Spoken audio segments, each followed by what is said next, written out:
Vamos a ir a la palabra del Señor, segundo libro de Samuel.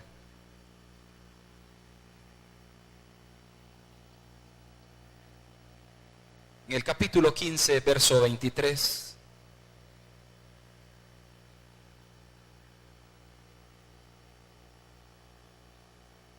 Segundo de Samuel, capítulo 15. Vamos a leer desde el verso 1, algunos versículos para que podamos tener un mayor contexto.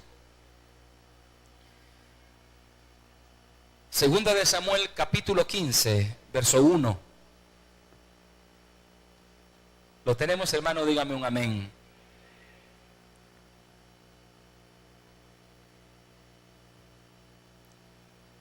Tiene ahí como título en nuestras Biblias: Absalón se subleva contra David. Aconteció después de esto que Absalón se hizo de carros y caballos y 50 hombres que corriesen delante de él.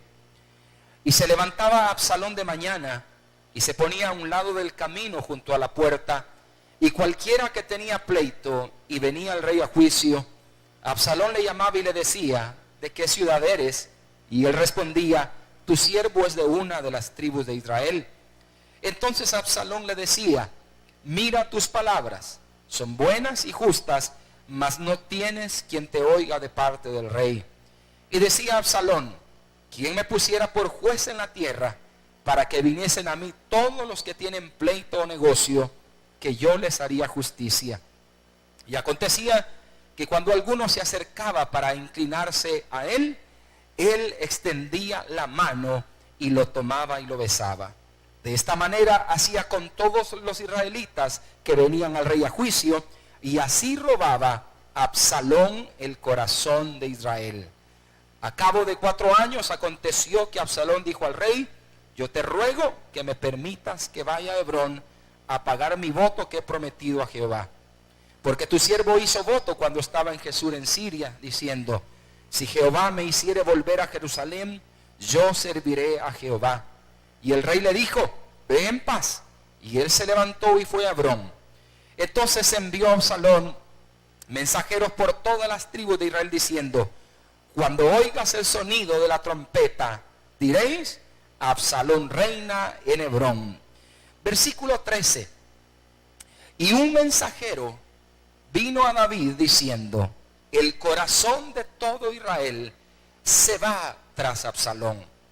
Entonces David dijo a todos sus siervos que estaban con él en Jerusalén: levantaos y huyamos, porque no podremos escapar de delante de Absalón. Daos prisa a partir, no sea que apresurándose él nos alcance y arroje el mal sobre nosotros y hiera la ciudad a filo de espada. Y los siervos del rey dijeron al rey: he aquí tus siervos están listos para que todo lo que nuestro señor el rey decida. El rey entonces salió con toda su familia en pos de él, y dejó a 10 mujeres concubinas para que guardasen la casa. Salió pues el rey con todo el pueblo que le seguía, y se detuvieron en un lugar distante. Versículo 21. Y respondió Itai al rey diciendo: vive Dios y vive mi señor el rey, que o para muerte o para vida, donde mi señor el rey estuviere, allí también estará tu siervo.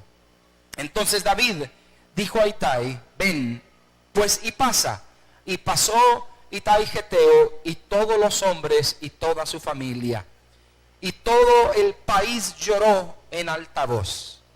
Pasó luego toda la gente, menciona esto conmigo, el torrente de Cedrón. Dígalo en voz alta: el torrente de Cedrón. Asimismo pasó el rey y todo el pueblo pasó al camino que va al desierto. Verso 30.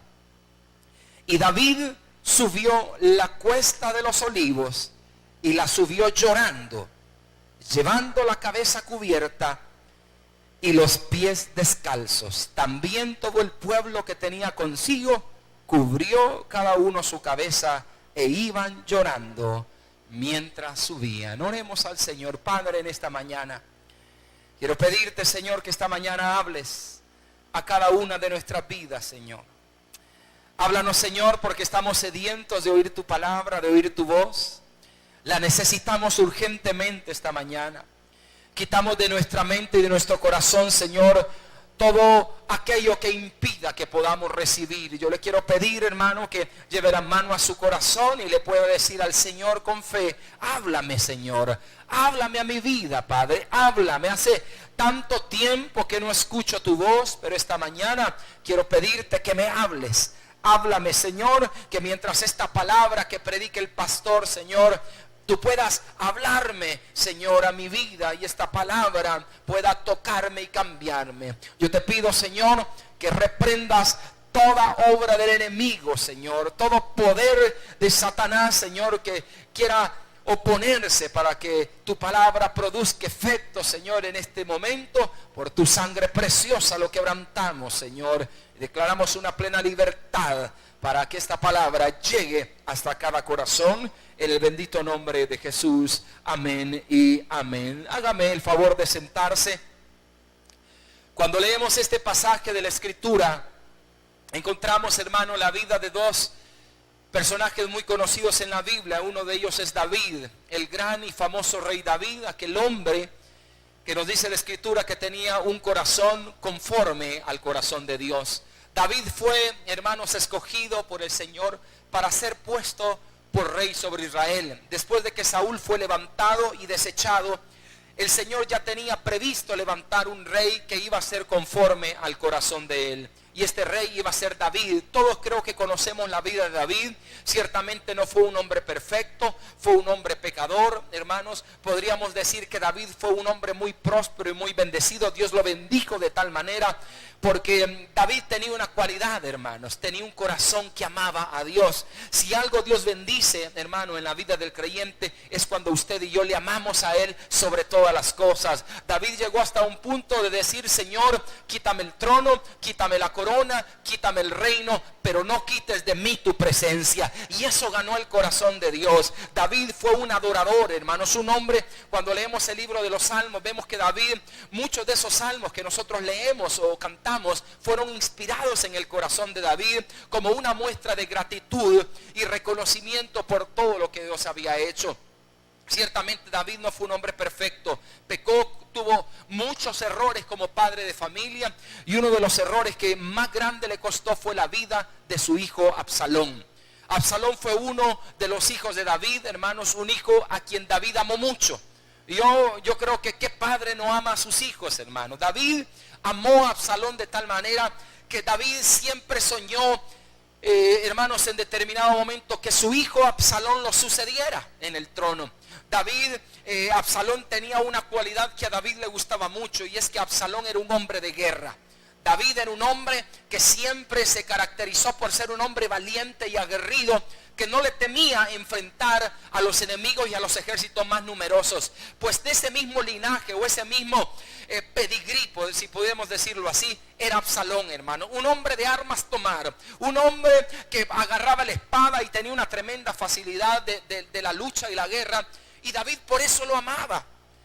Pero David cometió errores, mucha ausencia, hermanos, en la vida de su familia, mucha ausencia en la paternidad de su hijo, y su hijo fue creciendo con ideales distintos en la vida o en la visión que su padre tenía.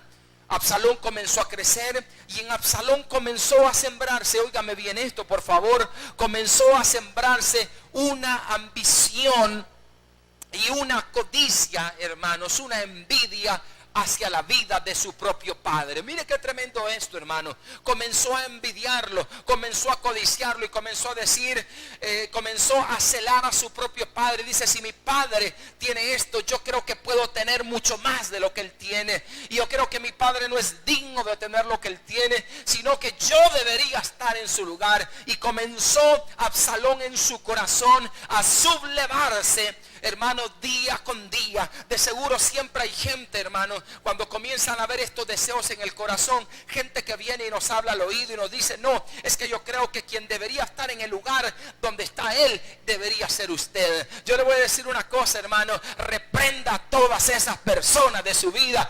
Échelas a un lado, hermano. No permitas que vengan a lavar tu corazón y tu conciencia y a contaminarla con pensamientos de este tipo. Dios levanta y pone autoridades como Él quiere. ¿Cuántos dicen amén, hermano?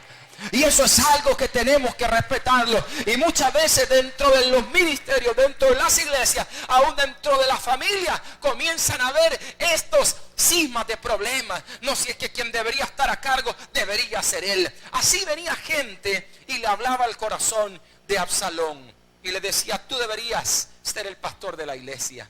Tú deberías ser el líder de ese ministerio. No, si es que aquí quien debería ser el rey debería ser tú, Absalón. Y Absalón se la creyó. Y Absalón dijo, no, la verdad que yo tengo mejores cualidades que mi papá. Y qué tremendo, hermanos, es en una familia que tu propio hijo se levante contra ti. Qué tremendo es que tu propio hijo comience a formular deseos y pensamientos en su mente y en su corazón para terminar con la vida de su propio padre. Y Absalón dijo, le voy a robar el reino a mi papá. Mire qué tremendo, hermano. Y día con día Absalón comenzó a trabajar finamente, porque si algo trabaja el diablo es fino, hermano, en este sentido. El diablo comienza a meternos cizaña poquito a poquito.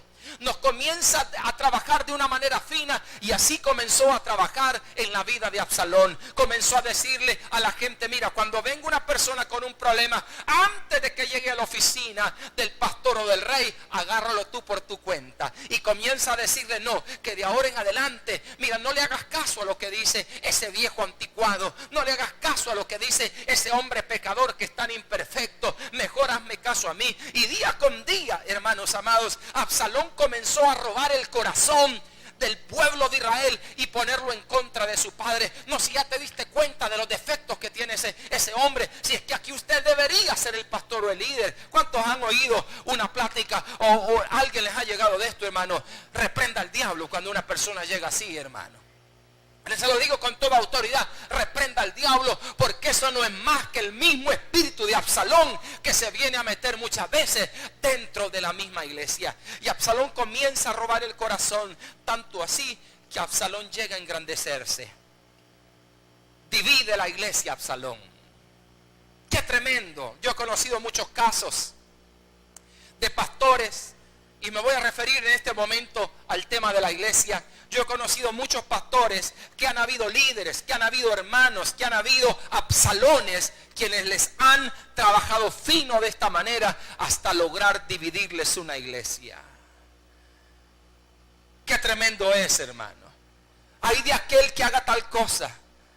Porque 6 cosas aborrece Jehová, dice el libro de Proverbios. Y una de ellas es aquel que siembra discordia entre hermanos. 6 cosas aborrece Jehová, y aún 7 aborrece su alma: aquel que siembra discordia entre los hermanos. Y yo he conocido pastores, yo he conocido líderes, hermanos, yo he conocido ministros de iglesia que han llorado delante de este servidor porque, hermanos, alguien con el espíritu de Absalón les vino a dividir una iglesia, porque vinieron a trabajar fino. Dios reprenda al diablo, hermanos, en este sentido. ¿Cuántos están aquí en esta mañana? Por eso, si algo debemos de trabajar es, hermanos, en la unidad, en el vínculo perfecto del amor y en el espíritu, hermanos, para que todos juntos lleguemos a la estatura del varón perfecto que es Cristo Jesús, hermanos. Si algo debemos de perseguir, hermanos, es de respetar las autoridades y respetar y amar a los líderes, aunque no sean perfectos. Porque si Dios los ha puesto es por algo. Pero en todo esto, hermano, se levanta Absalón contra su propio padre, y llega el momento más difícil en que Absalón usurpa el trono. Absalón dice, está rodeado de un ejército de hombres como él, valientes, guerreros, que dicen es momento de darle golpe de estado al rey. Vamos a tomar el palacio real. David, por uno de los mensajeros fieles a él, le dice, mi rey, mi señor, tu hijo Absalón, al que tú amas tanto, viene contra ti para matarte. y va a acabar y hacer mortandad contra todos nosotros. Yo me imagino el corazón de David al oír estas palabras, que su propio hijo no solamente venía a quitarle el trono, sino que aún quería atentar contra la vida. David se quiebra emocionalmente, la vida del rey se quiebra en 1000 pedazos, y lo primero que dice: hay que huir. David está aparentemente solo en ese momento, solo un grupo de personas fieles. Dios bendiga a las personas fieles que están con uno en los momentos más difíciles de la vida. Por eso, si hay gente fiel a tu lado en tus crisis, ámalos y bendícelos. Y David se queda con un par de fieles y comienzan y salen huyendo. Y David va a vivir una de las pruebas más grandes de toda su vida y de todo su reinado. Tiene que huir porque su hijo Absalón ha usurpado el trono y está buscando para matarlo. ¿Qué quiero hablar en esta mañana? La Biblia nos dice que David, lea conmigo el capítulo 15, en el verso 23, y todo el país lloró en alta voz. Es decir, la gente iba acongojada, afligida, aquellos que iban huyendo junto con David, y llegan a un lugar que tienen, en el cual voy a enfocar este mensaje esta mañana. Llegan a un lugar llamado el torrente de Cedrón. ¿Cuántos han escuchado ya esta palabra en la Biblia? Llegan a un valle llamado el torrente del Cedrón, y para que usted me entienda, hermanos, cómo estaba o dónde estaba este torrente de Cedrón. En este lugar, hermanos, estaba el monte de los olivos.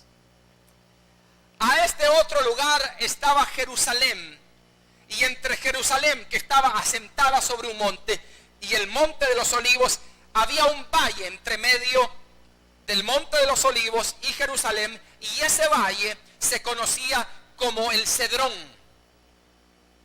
¿Por qué se le llamaba torrente? Porque ahí, hermanos, de tiempo en tiempo pasaba un río cuando llovía mucho, y se formaba un río, hermanos, y eso por eso se le conoció como el torrente de Cedrón, porque ese valle es el valle de Cedrón. Y ese torrente que se formaba de tiempo en tiempo, no era siempre, se formaba un río, hermano, no caudaloso. Pero cuando comencé a indagar un poco más del torrente de Cedrón, me comencé a dar cuenta en la escritura que mientras no había este valle, hermanos, del torrente del Cedrón, era el lugar, como era un lugar que permanecía seco por mucho tiempo, la gente llegaba a tirar la inmundicia.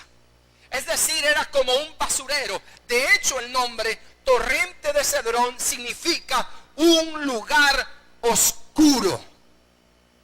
Mira qué tremendo. Un lugar oscuro. Váyase por favor a Segunda de Crónicas, en el capítulo 29, verso 16. Adelante allí en su Biblia. Capítulo 29, verso 16. El torrente de Cedrón era un lugar donde llegaban a echar la inmundicia y la idolatría. Segunda de Crónicas 29, 16, dice la escritura: y entrando los sacerdotes dentro de la casa de Jehová para limpiarlo, sacaron toda la inmundicia que hallaron en el templo de Jehová, es decir, todos los altares, todos los ídolos. Y de ahí los levitas lo llevaron afuera. ¿A dónde dice? Al torrente de Cedrón. Es decir, hicieron una limpia en la casa, como decimos. Y todo aquello que sacaron lo fueron a tirar al torrente de Cedrón. Porque el torrente de Cedrón también, hermanos, era un lugar menospreciable. Era un lugar oscuro. Era un lugar, hermano, que también nos dice la escritura en otra porción bíblica, que era un cementerio. Ahí llegaban a tirar los muertos. Pero no en bolsa como los tiran aquí, hermano. Allá llegaban a tirar los muertos, se moría fulano, ¿a dónde lo van a enterrar? Y como no lo reclamaban, tírenlo al torrente. Y ahí lo tiraban en ese valle. También este lugar, hermanos amados, Primera de Reyes, capítulo 15, verso 13. Retrocedo un poquito. Primera de Reyes, capítulo 15, verso 13.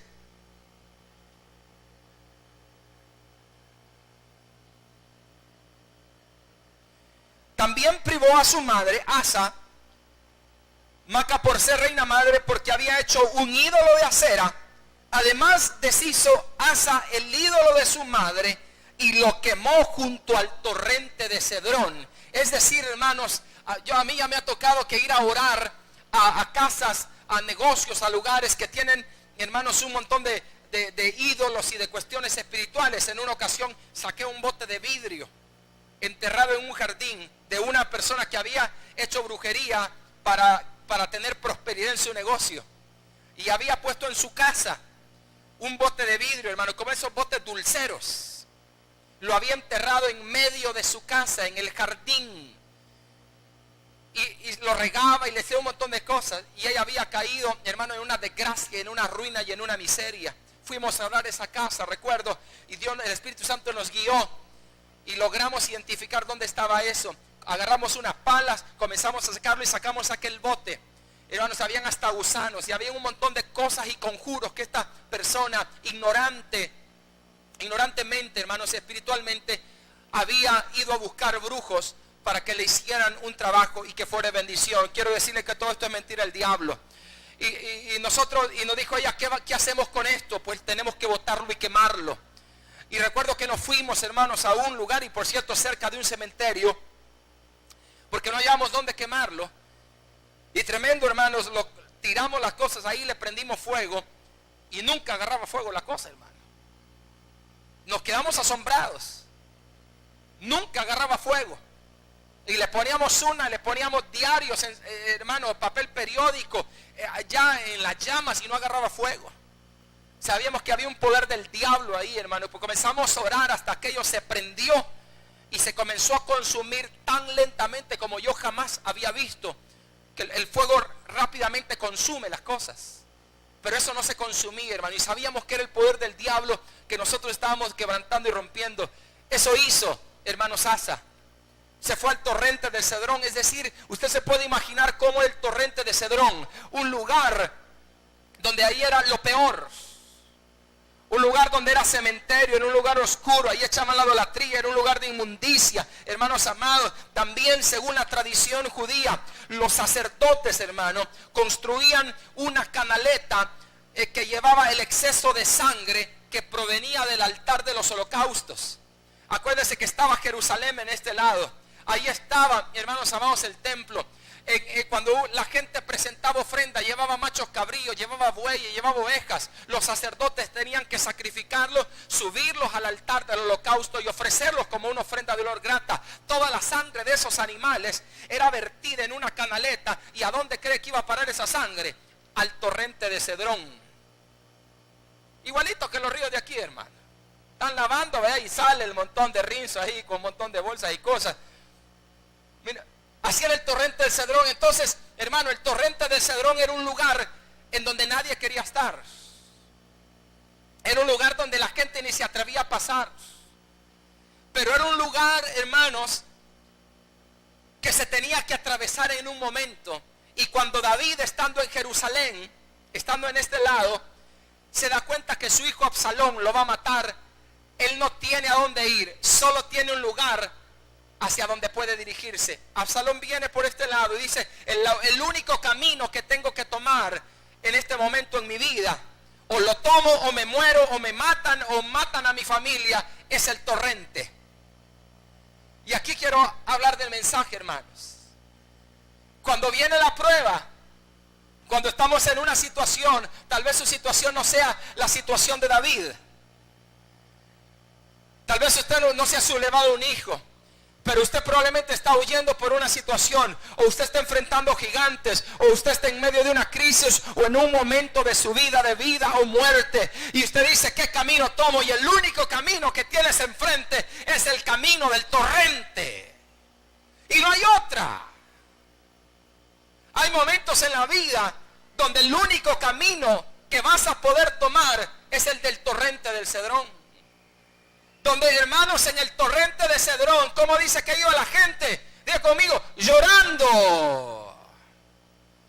La gente no iba cantando, la gente no iba sonriendo. ¿Cómo vamos cuando estamos en medio de la crisis y la prueba? ¿Verdad que andamos dolor? La gente iba llorando. La gente iba sufriendo. Porque ciertamente en el torrente del Cedrón no hay manera fácil de pasarlo. Se pasa llorando. ¿Cuántos han llorado en su torrente, hermano? Yo no sé cuál sea el torrente que usted está pasando, pero probablemente usted esté en medio de lágrimas, usted esté en medio de noches difíciles, usted esté cada madrugada despertándose a las 2 de la mañana y se levanta de la nada llorando. ¿Y cómo hago? ¿Cuándo voy a pasar esto? El torrente es duro, hermanos. Yo he pasado torrentes. Yo pasé en el torrente de Cedrón en mi vida hace un par de años. Momentos difíciles que a uno le dan ganas de salir corriendo, hermanos. Yo quería, hermanos, quitarme, hermano, que uno quiere hasta morirse. Nunca, gracias a Dios, he pensado en quitarme la vida, pero uno dice: yo mejor me quiero morir, y se acaba todo. Porque en el torrente de Cedrón comienzan a venirse y comenzamos a enfrentar todas nuestras debilidades, todos nuestros temores son enfrentados en el torrente de Cedrón. Probablemente usted diga: ¿y cómo es ese torrente en mi vida? Se lo voy a poner de una manera práctica. Una persona de 44 años vino a hablar con nosotros, vino a hablar conmigo la semana pasada y me dice: pastor, toda una situación, tengo 44 años, tengo ya 5 años de no tener trabajo, y así como veo las cosas en mi vida, mucho menos creo que encuentre un trabajo. A mi edad ya nadie quiere contratar. Hoy todas las empresas piden de 20 a 25 años y los piden con experiencia. Yo tengo 44 años, nadie me da trabajo, pastor. Yo sé hacer esto, aquello y lo otro, persona bien capacitada, pero no tengo trabajo, pastor. ¿Cómo le voy a hacer para comer? Ese es un torrente duro. Las oportunidades cada vez se van agotando, hermanos. Yo le digo, hermano, encontrar trabajo, una fuente de trabajo hoy en día es difícil. Nadie, hermanos, no hay oportunidades y nadie está dando oportunidades. Y no quiero ser fatalista porque no quiero desanimarlo, pero usted y yo no dependemos del mundo, hermano, dependemos de la mano de Dios. Pero aquellos que están sin esperanza, ¿quién le da trabajo, hermano? Y el temor que se enfrenta en el torrente de Cedrón: y bueno, ¿y yo de qué voy a vivir? ¿Cuántos hombres cabezas de hogar hay aquí que no tienen una fuente de ingreso segura y están temiendo por su casa y por sus hijos? ¿Cuánta gente adulta aquí que no recibe o nunca va a recibir una pensión, y hoy menos que se la quieren robar, hermano? Y usted dice: bueno, yo nunca coticé, ¿yo cómo voy a hacer para vivir cuando esté adulto? Yo quiero decirte algo que David aprendió en el torrente, y es que David dijo: joven fui y he envejecido, y no he visto justo desamparado, ni su simiente que mendigue pan. Los torrentes son duros. El torrente de una separación en tu vida. Las separaciones, los divorcios son duros y trágicos. Ese volver a comenzar a solas y sin nadie y con todo encima es un torrente de Cedrón en donde se llora. El llevar, hermanos, y saber que tienes un hijo preso, que tienes una familia que está en una situación difícil, es un torrente duro. Mujeres que tienen que cargar con esposos esposos que son alcohólicos o drogadictos, o madres que tienen que cargar con hijos que están en las pandillas, o que están en drogas, o que están caídos en algún vicio. Es un torrente de Cedrón bastante duro. ¿Cómo lo pasó el pueblo? Llorando, hecho pedazos. ¿Hacia dónde iba David? Estaba en Jerusalén, tenía que pasar el torrente, iba a un lugar llamado el lugar de los olivos. Lea conmigo la escritura, por favor. Segunda de Samuel, capítulo 15, verso 30.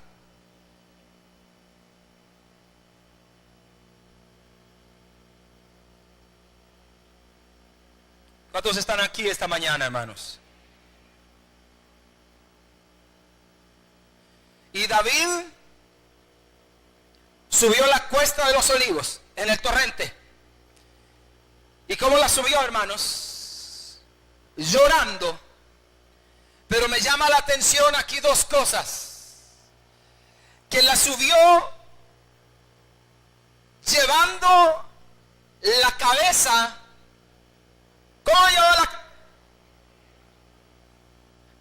Y lo segundo, ¿cómo llevaba sus pies? Hay dos cosas que nos van a dar la victoria en medio de nuestro torrente. ¿Cuántos están en un torrente? Se lo levante su mano sin pena, hermano. No le des pena. Usted está en un torrente, Dios te va a dar la victoria en estas dos cosas. Lo primero, David va llorando, pero lleva su cabeza cubierta, hermanos. Y yo le preguntaba al Señor, ¿y por qué David lleva su cabeza cubierta? Porque el Señor le va a demostrar a David que no es en sus fuerzas, ni en sus capacidades, ni en su mentalidad que le va a dar la victoria. Muchas veces en el torrente de Cedrón estamos buscando cómo salir del torrente en medio de nuestras fuerzas. Hermano, Dios quiere que te tapes la cabeza, porque no vas a salir a tu manera, sino a la manera de Dios. Hay que taparle la cabeza. David, el problema de David fue que prestó, hermano, probablemente oídos al temor del pueblo.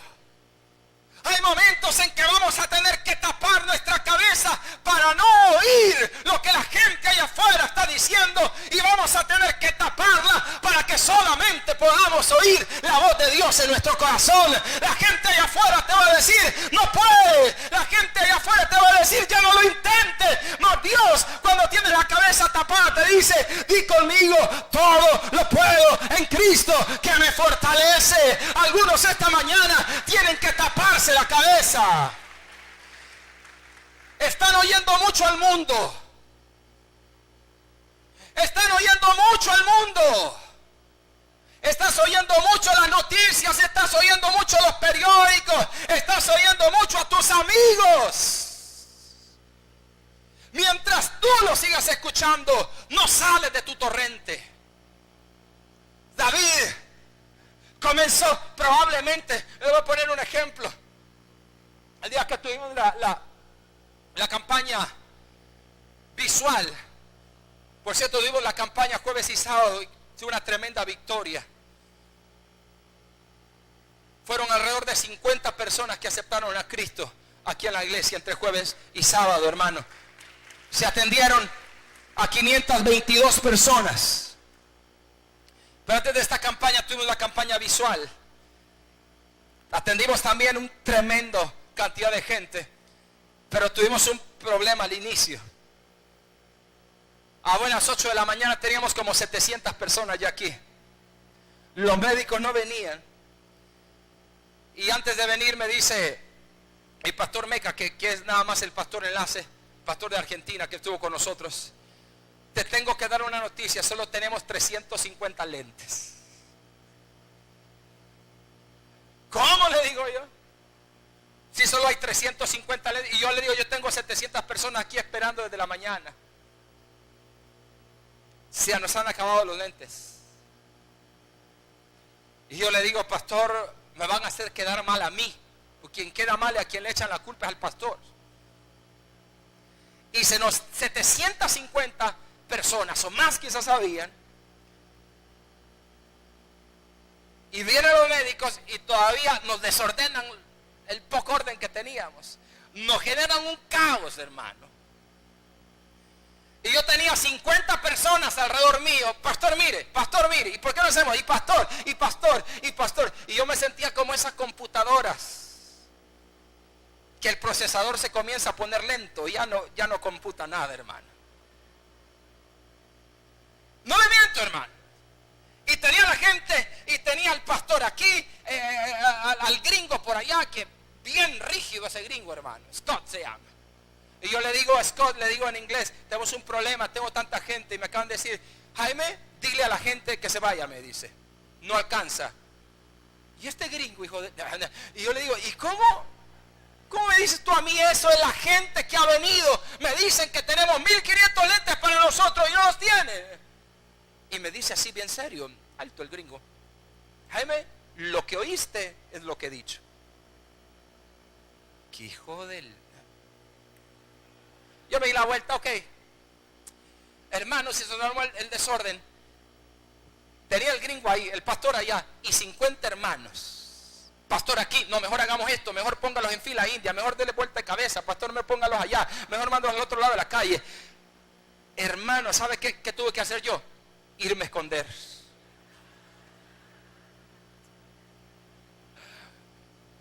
Me estaban apagando las luces.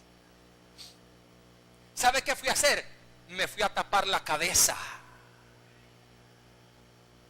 Cuando los problemas te aturdan, hermano, y estás en tu torrente, deja de escuchar a la gente. Tápate la cabeza y comienza a buscar la dirección y la revelación de Dios para tu vida. Porque en medio de eso, Dios te va a mostrar la respuesta y la salida para tu necesidad. Tápate la cabeza. Hay momentos en que vas a tener que taparte. Hermanos, tus oídos, tu cabeza, tu mente, para que no permitas que nadie entre y te ministre cosas que no te van a ayudar. Porque la gente es, hermano, campeona para querernos arreglar la vida a nosotros. Hay gente, no, es que lo que tú hubieras hecho es esto. Mire, hermano, tápese la cabeza y déjelos. Porque hay gente que le quiere andar haciendo la vida a uno y le gusta andarle diciendo a la gente las cosas. ¿Me están oyendo eso aquí, hermano? Tápese la cabeza. Es su vida. El día que ellos lo mantengan, el día que ellos le paguen casa, comida, le den todo, hágales caso. Y mientras tanto, hermano, tápese la cabeza. Mire, es que le vengo a decir algo y hasta a veces, hasta de parte del Señor, dicen, hermano. Tápese la cabeza. Te viene alguien queriéndote enfermar con pensamientos, con chambres, con rumores, como vinieron con Absalón. Tápate la cabeza.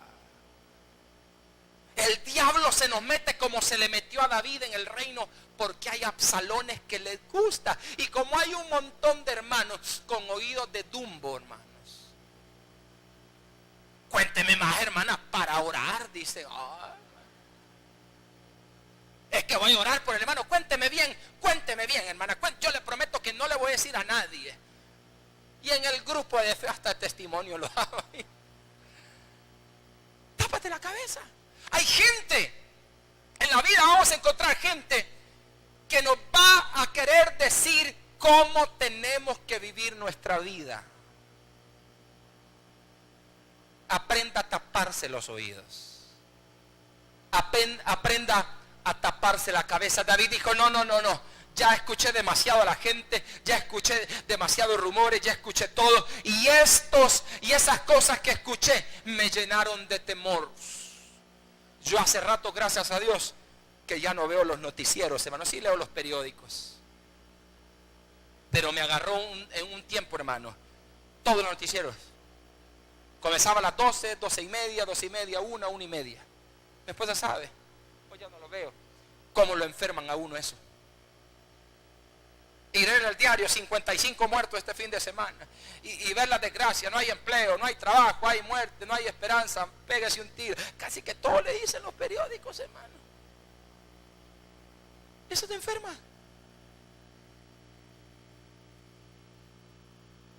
De verdad se lo digo, hermano. Quiero ver lo que dice mi Facebook, porque ahora está de horóscopo, lo agarran el Facebook. Quiero ver lo que dice mi Facebook. Deje de enfermarse la cabeza, hombre. Tápatela, porque eso te está robando visión.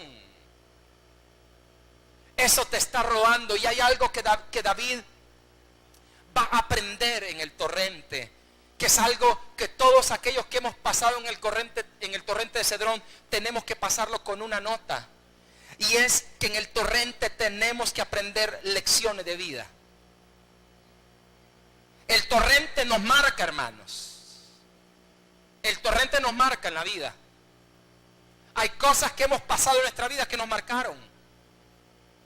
Pero esas marcas que llevamos en nuestra vida, que no sean en vano, que nos marquen para algo bueno. David aprendió ahí, hermano, y algo que yo le voy a decir como el primer punto, porque me falta el punto número 2.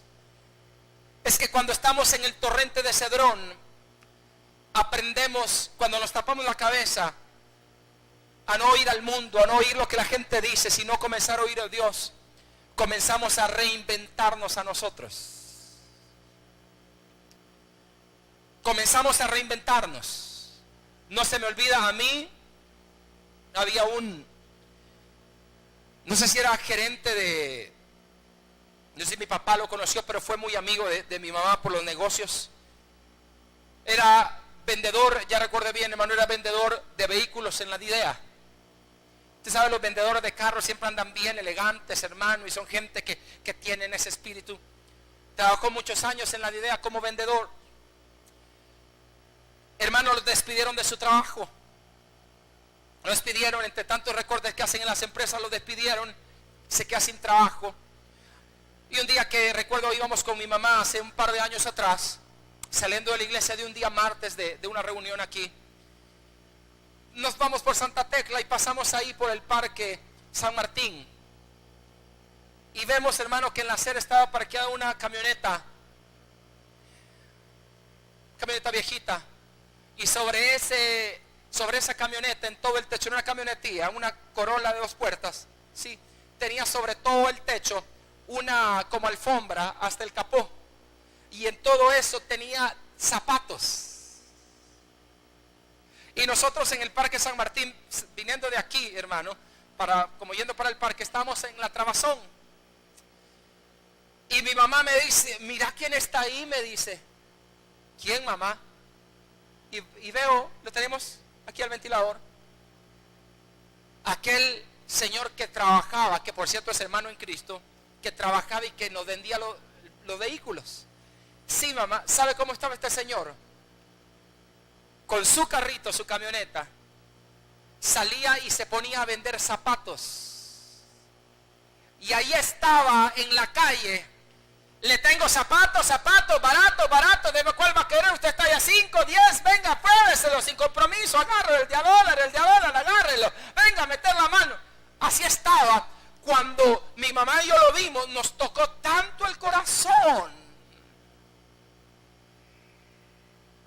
que aquel hombre que andaba siempre bien elegante estaba ahí en el parque como uno de los vendedores más, pero no se había dado por vencido, no le importaba el orgullo o el qué dirán, él se había reinventado. Hay gente que no pasa el torrente de Cedrón porque le tienen miedo al qué dirán. Ay, es que ¿qué van a decir si me ven así en la calle y yo no soy pobre? Que no te dé vergüenza, hombre. Mire, nosotros los hicimos a un lado, los saludamos, y aquel hombre, hermano, le voy a decir en buen salvadoreño, no se achicó. Ahí estaba, aquel hombre se había reinventado. Hay gente que tiene fuerza, tiene capacidad, tiene productividad, pero son haraganes. Se han quedado en el torrente, no salen. Ay, porque ¿qué van a decir si me ven vendiendo ahí en el mercado? ¿Y qué pues? Ay, es que yo ese trabajo de $300 no lo agarro porque yo solo he estado acostumbrado a ganar 1,000. Peor es que esté sin nada. Yo le digo a la gente, pastor, me ha salido este trabajo y usted tiene trabajo ahorita. No, entonces agárrelo, hombre. Peor es nada, hermano. Que sea 300 pesos te sirven para comer algo, para vestirte, o para sembrar, o para hacer algo. Ay, pero no. Ay, es que yo soy de la alta, pastor. De la alta desgracia, pues. Número 2, ¿qué hizo David? Lea, verso 30, capítulo 15, verso 30. Subió llevando la cabeza cubierta. ¿Y qué dijo? ¿Cómo iba David? Descalzo. Descalzo. ¿Por qué fue descalzo, Señor? En el libro de Éxodo, capítulo 3, comenzó a arder una zarza ardiente que no se consumía. Y ahí estaba Moisés viendo la zarza y que no se consume. Y entre más se iba acercando, oyó una voz que le dijo: Moisés, Moisés, quita tu calzado, porque el lugar donde estás, lugar santo es. Del torrente del Cedrón se sale a la manera de Dios. Del torrente de Cedrón, cuando estamos en el torrente de Cedrón, tenemos que entender una cosa, hermanos, que no va a ser en nuestra lógica, que no va a ser en nuestras maneras, que no va a ser en nuestras capacidades, sino va a ser dependiendo de la mano poderosa de Dios. Aquellos que se agarren, aquellos que entiendan que el lugar donde está el lugar santo es, esos son los que van a salir. No es en tus fuerzas. David tuvo que entender. Hay algo que yo averiguaba. El calzado para un rey era algo primordial. Y para los judíos especialmente, según las tradiciones de los judíos en aquellos tiempos, hermano, era, y esto para la gente común, que cuando usted llegaba a un hogar, el anfitrión de ese hogar que le recibía tenía que tener un cantarito, un guacalito con agua para lavarle los pies. Por eso es que nuestro Señor Jesucristo dijo: vine a tu casa y no me lavaste con pies, no me lavaste los pies, no me ungiste con ungüento. Eso era para la gente común. Usted se imagina al rey. Para el rey era un acto de casi humillación andar descalzo. Un rey no podía mostrar. Por eso cuando David danzaba, Mical le criticó: ay, ¿qué van a decir el rey danzando? Igualado a los demás. Imagínense el calzado del rey, hermano. No eran chancletas balco, hermano. El calzado del rey era el calzado del rey. ¿Qué nos sirve el calzado del rey cuando andamos en el torrente? Para nada. Entiéndame esto, por favor. Hay cosas que tenemos que entender, que nuestra salida, muchos creen que la salida de su problema es con dinero. Está equivocado. Su problema no es de dinero. Su problema es que le hace falta tener a Dios en sus decisiones. Yo con dinero arreglo esto. No te has quitado el calzado. No te has quitado el calzado.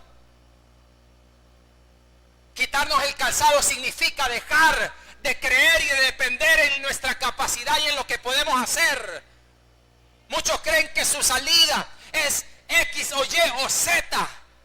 Muchos creen que una persona es quien les va a resolver la vida. Muchos creen que el factor económico es quien les va a hacer felices. Hermano, el día que te quites el calzado y te des cuenta que no es en tu fuerza, no es en tus capacidades, no es con cosas humanas, sino con la mano poderosa de Dios, ese día vas a subir a los olivos. David sabía que iba a los olivos. Y el tiempo se me acaba, pero iba a los olivos por una razón. Y ya lo vamos a ver más adelantito. En el monte de los olivos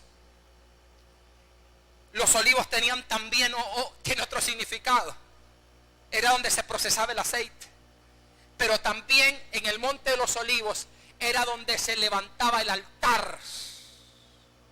David necesitaba urgentemente llegar a los Olivos y levantar su altar. Le voy a explicar por qué, hermanos. En los Olivos, en el lugar donde se procesaba el aceite, era una zona donde, hermanos, ya era parte, hermanos amados, de otra tierra.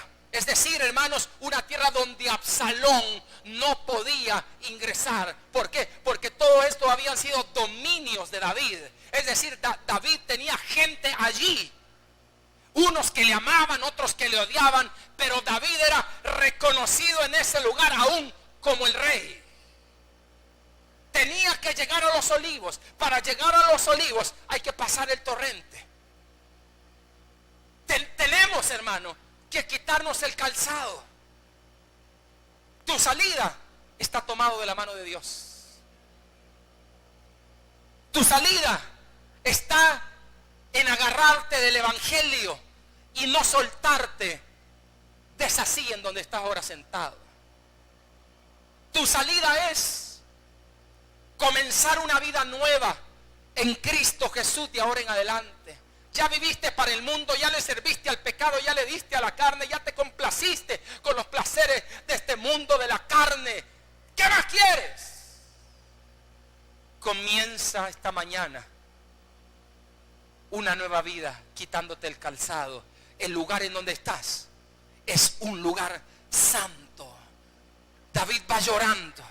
Dele las palmas al Señor. David va angustiado, con la cabeza tapada. Pero está entendiendo que no es a mi manera.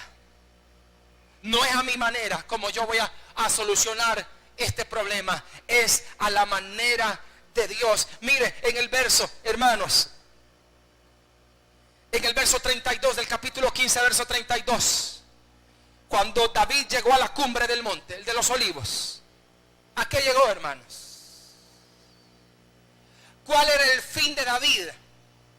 ¿Cuál era el propósito de David, hermano? Es que él durante todo ese momento del torrente no pudo levantar altar. Cuando Dios te saque del torrente, lo primero que tú y yo tenemos que hacer es levantar altar. Cuando Dios te saque de la prueba, hermanos, cuando hayas entendido que no es a tu manera, cuando hayas entendido que no es lo que el mundo diga, cuando hayas entendido que solamente es Dios quien te va a dar la victoria en esa prueba, lo primero que hay que hacer, hermano, es levantar nuestro altar para adorar. ¿Cuántos vinieron esta mañana y ya están en el monte de los Olivos? El monte de los Olivos es procesaba el aceite es símbolo de la unción del Espíritu Santo. David ha entendido que en este proceso del torrente, él tiene que reinventarse. David ha entendido que él tiene que dejar su ego y su orgullo. El torrente, le voy a dar una noticia dura, pero complaciente. El torrente le va a botar el orgullo a muchos. Los va a quebrar, los va a humillar, y no para que se queden ahí, sino para que aprendan a ser humildes, para que aprendan que Dios, que el Dios de los cielos nos dé el pan de cada día. Ten cuidado con decir esto lo hice yo, esto lo hice por mi fuerza. Ten cuidado de alabarte a ti mismo. El torrente nos reinventa. El torrente nos cambia. Como venimos cuando subimos al monte, cuando venimos al altar, cuando venimos a la iglesia. Todos los que hemos pasado en el torrente nos volvemos, hermanos, mansitos, como decía mi mamá. ¿Sabe cómo decía mi mamá? Anda mansito hoy, que si no te cae, me decía. Anda mansito. Anda mansito. Aquellos que hemos pasado ya por el torrente, sabemos que es andar mansito.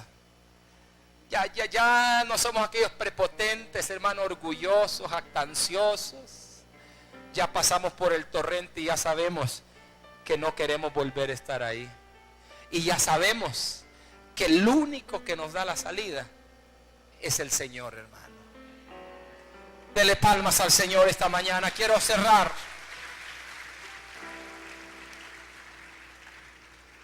Pastor, yo me siento solo en el torrente. Quiero decirle, en el Evangelio de Juan capítulo 18, verso 1, hay alguien que pasó el torrente también.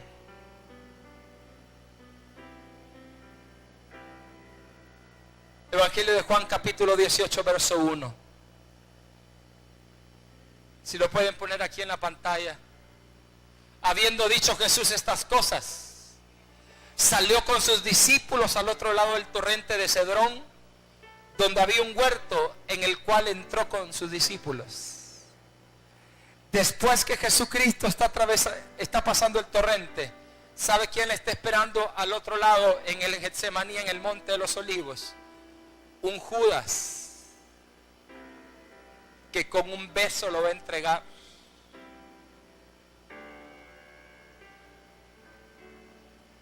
Si alguien te entiende por lo que está pasando, si alguien pasó por el torrente de la humillación, del desprecio, de ser menospreciado, fue nuestro Señor Jesucristo.